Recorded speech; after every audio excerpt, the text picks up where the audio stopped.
Sa Mandaue City, mga mahait nga butang ug mga gamit pagpanglimpyo sa mga nitso, bisan pinta lakip sa gisakmit sa mga otoridad, gikan sa mga tao nga musud sa samang. Ang detalye ni Nico Sereno.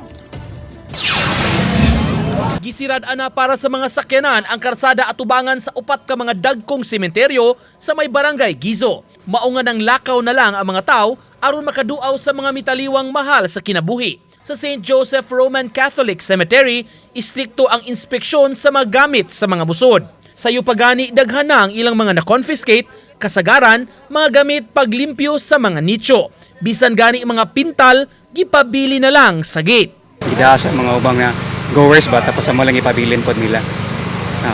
Confiscate na. Bawal na siya karon. Even ang mga pintal o mga butane. Sa sementeryo na abtanamo ang taga BFP nga nag-roving o nag-inspection usab. Gawa sa mga exit areas, gitan-aw sab nila ang linya sa mga pasuga sa nicho aron kalikayan ang mga insidente. Hindi kandila para of course ma-check nato basin na mo create og sunog ba. Dira.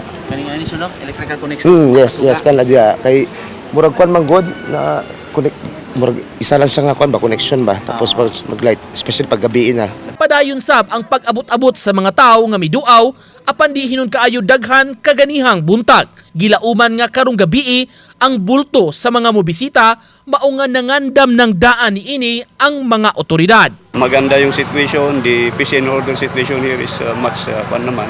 And yung deployed personnel natin dito is already in place to see to it na our cemetery goers will be safe and secured.